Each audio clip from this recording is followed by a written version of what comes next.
I won't say this to her face, but my sister is, she's like my hero, because it's someone I can look up to, and she's the person who gives me strength when I need help, and she's just like the best person in the world for me.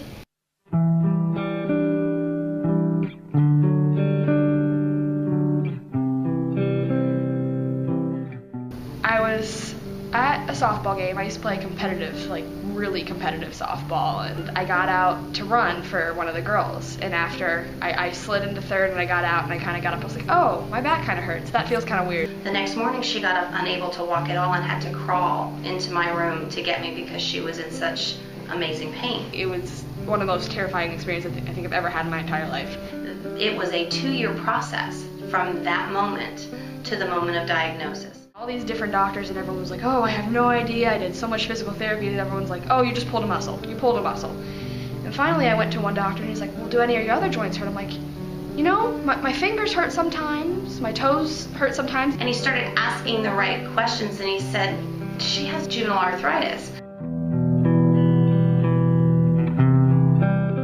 When I first found out that Jennifer had arthritis, it was kind of shocking, I guess, because normally you don't hear that teens actually have arthritis. I was stunned. I didn't understand, like, how could a girl her age have arthritis? When I have a flare, my joints tend to swell very, very large, like ankles the size of softballs, literally that big.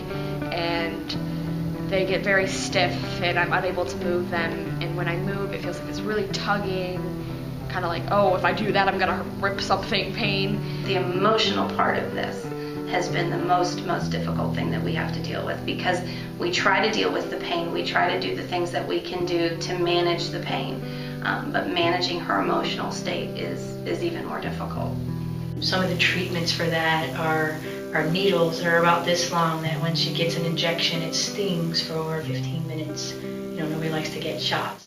I wish that I could help ease the pain more, or at least make it go away, because it's something that I hate watching. As far as school goes, I can't get up and go to school sometimes because I literally cannot move out of bed. So if it's a point to where it's just my knees and my back and it's a matter of walking, I can use the wheelchair that we have, and I can be in the wheelchair and still go to school and still write and participate. And then she missed a lot of school, and I didn't know why.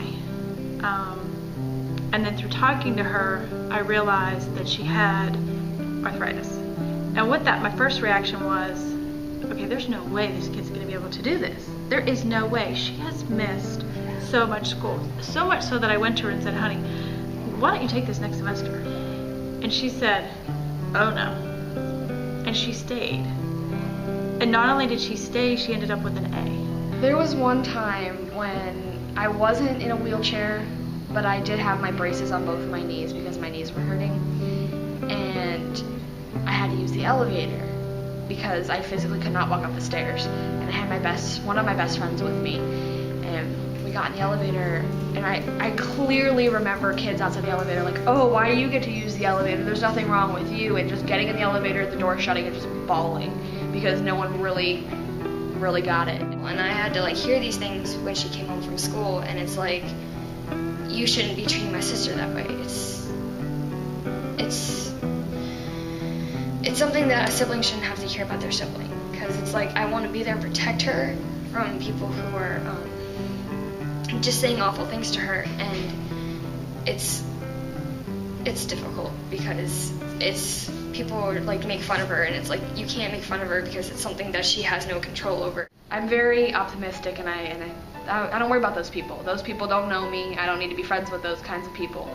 I try to surround myself with the people who are positive and help me stay positive even when I'm trying to be negative about the whole situation. I was so impressed with her friends and the kids in the class. I mean, one of the things that I love so much about Cuthbertson is we have great kids here.